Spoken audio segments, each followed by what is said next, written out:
will be on adding items to your content or your menu items that you have here on the left. So I'll start from announcements, which normally is what everybody starts to see when they come into this, the landing site, as some call it, or home page.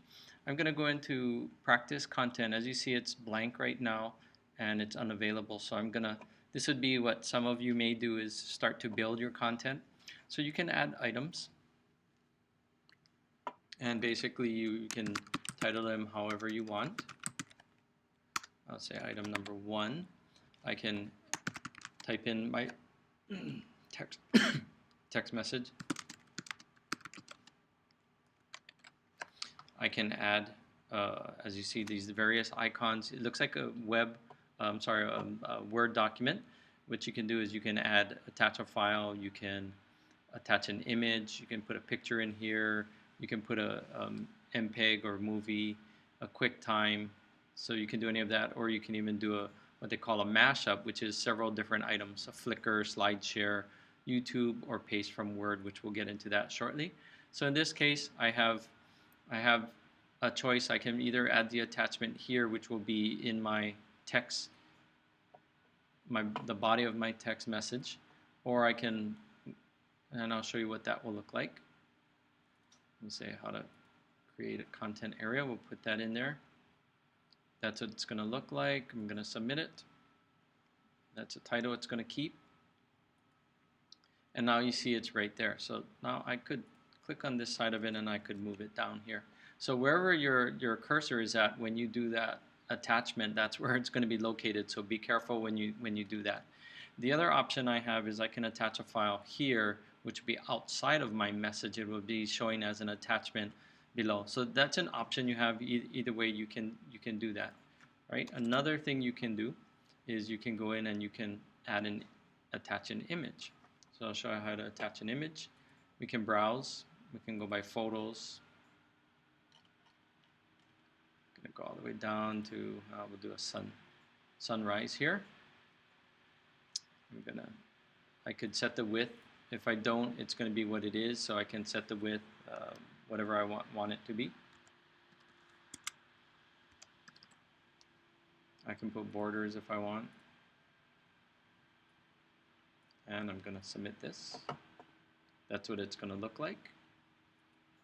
And as you see, it's directly it's embedded into my message that I have here. So I can do that. One more thing that I want to show you is that you can put in QuickTime videos.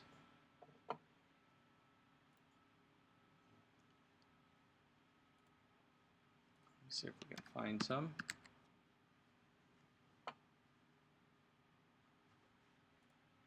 There we have a screen recording right here that we did. I'm going to attach that one. I can set the width again for this one. I can make it auto start, loop, or I want it to have the controls. Now I have everything I need here. I'm going to submit this.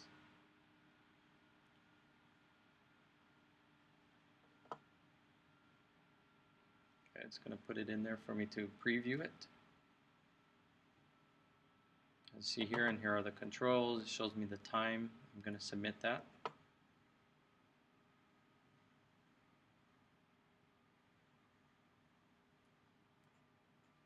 And what you'll notice is you see this line that comes across. That's your video that's been put in there, but you won't see it right now until you submit. So I'm going to submit. That's all I want. The other thing you may want to look at is track number of views. I'm going to submit. So what you've seen just now is that I've shown you how to do 3 different things. You can add an item, you can put in a picture, and you can embed a video, all within your text box that I've created there. Okay, so that's in building content. That's an item. All right, I'm going to build. That's one area that I built. Now I'm going to go build another. You could do a file. Now a file is basically putting a file in there like the PDF I just created, but as you notice, the text box is missing, so you can't put any message or anything in here. It's just basically the file itself. So if that's all you want to have the student see, then creating a file here is what you would want to do. I'm going to cancel that. I'm going to go back into our content, and this is where you can do audio. If you have audio sound clips that you want to put in, or if you want to put images or videos, just as what we've done earlier, you can do that separately if you wanted them to all be separate. You can do web links, all of these other items here. I wanted to show you about these mashups. I'm going to show you a YouTube. I'll give you an example of it. So what you can do is you can search on here, and we can type like running maybe. I'm going to have it go search for it through YouTube. Again, if your students don't have YouTube available at school, then when they go home, they'd be able to see it. But you should be able to show it from yours.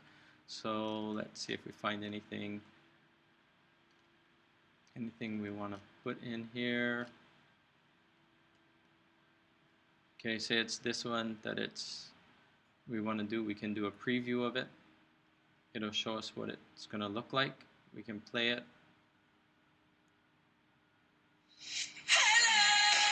Okay, so say that's what we want. We can close here, and we can select.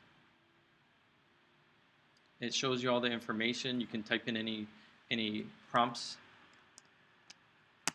or information you want. Please watch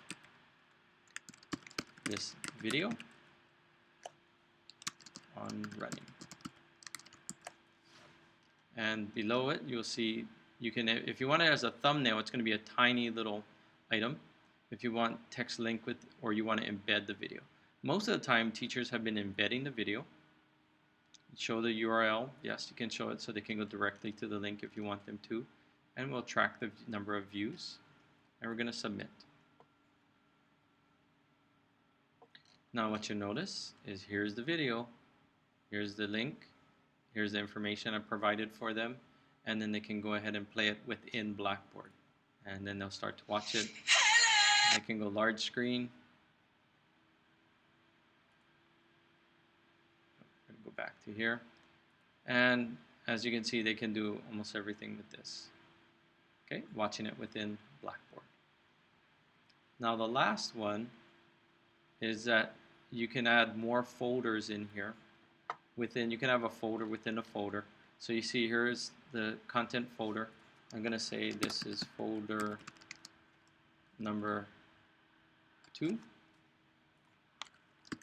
is subfolder. I want to track it. So again, based on how you have your curriculum set up, you can put items in here, you can have embedded videos, and then of course you can have subfolders as you see here. So as you see, it shows the icon of a folder, and you see the pointer changes to a hand, so that means it's an active item that you can select, and it's going to take you to an empty folder. So that's how you can start to create items. Create items in your course menu, and within your course menu, when you select an individual item, now you can start to add items. All right, this is a tutorial on how to build content within your course menu.